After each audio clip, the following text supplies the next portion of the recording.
Hey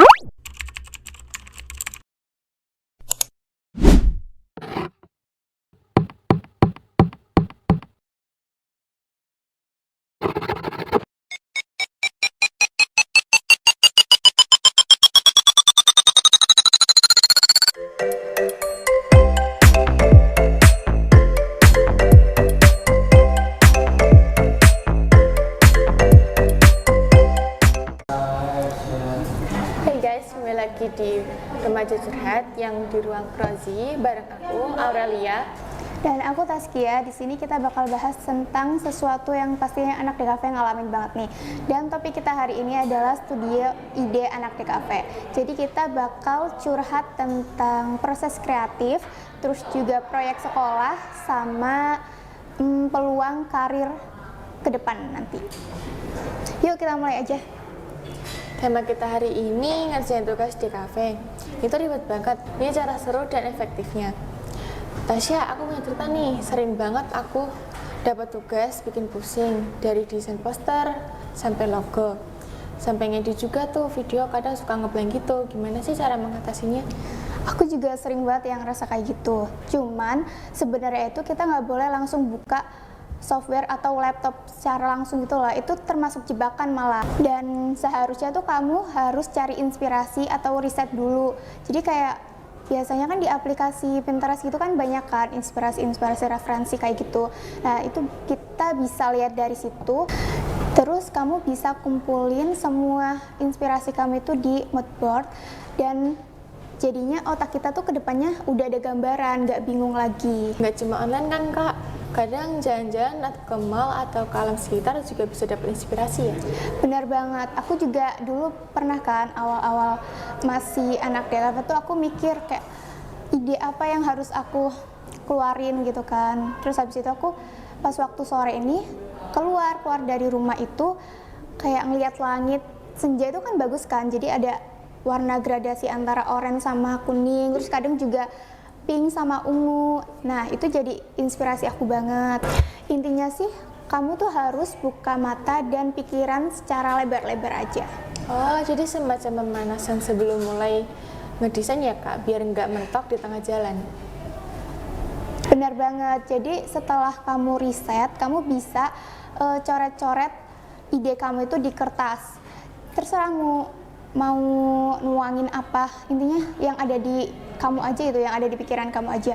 Terus habis itu setelah coret-coret itu, kamu nggak usah ngerasa takut kayak aduh pasti jelek nih, pasti kayak aku nggak pede gitu. Jangan ada rasa kayak gitu, itu malah bikin kita tuh nggak percaya diri kan jadinya. Yang penting tuh semua ide kamu tuh keluar aja dulu, nggak usah ngerasa takut. Jadi 10 ide jelek itu lebih baik daripada satu ide tapi ngeblank.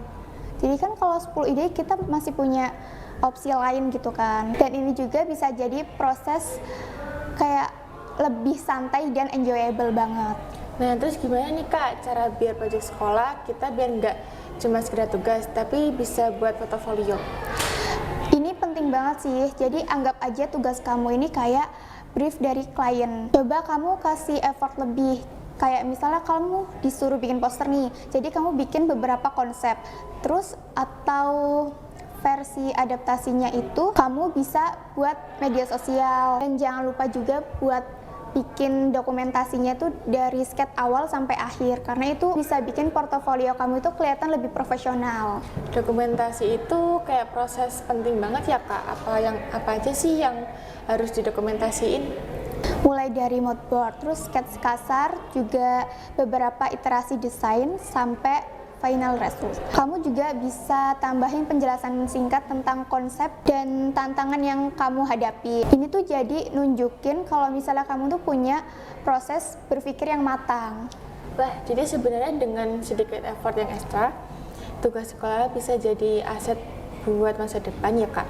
Terus dari sisi karir, skill apa aja sih yang lagi dicari di industri kreatif sekarang? Dunia kreatif kan sekarang lagi berkembang pesat banget ya. Selain skill desain grafis, orang-orang juga pada nyari orang yang bisa kayak multitasking banget. Jadi apa-apa tuh bisa semua gitu kan. Kayak basic motion graphic, terus habis itu editing video sama UI design. Kamu bisa mulai pelan-pelan dari tugas sekolah, kan biasanya ada tuh tugas sekolah yang ngasih project-project yang bikin animasi gitu kan. Animasi itu bisa jadi sederhana buat project sederhana buat kamu. Terus selain skill teknis, apalagi yang penting Kak? Komunikasi sih, jadi kamu bisa jelasin ide sama konsep kamu ke orang lain tuh kayak gimana, karena itu kan penting banget biar nggak ada yang namanya miskomunikasi. Nah, caranya kamu bisa latihan presentasi ke teman atau keluarga kamu. Jadi yang penting itu kamu harus percaya diri, jangan malu-malu. Gimana cara membangun network yang baik sejak masih kuliah? Kamu bisa ikut komunitas desain, terus workshop atau webinar, dan ikut magang. Karena magang itu kan benar-benar membantu banget kan, ngasah skill banget. Dan kamu tuh jangan pernah malu buat tanya ke orang yang udah berpengalaman. Karena siapa tahu kan kamu bisa dapat mentor atau dapat peluang kerja gitu, kan lumayan. Oh iya Kak Tasya, pasti kamu punya pengalaman pahit manis ngerjain project kan? Curhatin dong. Banyak ya, jadi kan dulu aku ngerjain tugas akhir tapi sambil begadang, dan itu pun hampir tiap hari karena emang tugasnya banyak banget. Terus deadline-nya juga dempet-dempetan. Tapi karena perencanaan yang baik dan dokumentasi proses yang udah aku jalanin, itu jadinya hasil yang aku buat tuh ya memuaskan. Jadi kamu itu harus atur waktu kamu dan jangan pernah nunda-nunda kerjaan kamu. Pernah nggak sih Kak dapat kritik yang pedas dari dosen atau klien gitu? Gimana sih cara menghadapinya? Pernah banget, awalnya mungkin aku kayak ngerasa sedih ya, kayak pengen marah gitu, kayak aku udah bikin masa dikritik mulu. Tapi semakin aku menyadari itu kayak ternyata kritik ini bisa bikin aku tuh lebih berkembang. Jadi aku lebih memperbaiki kesalahan-kesalahan aku dalam buat desain. Yang penting tuh jangan take on personally aja.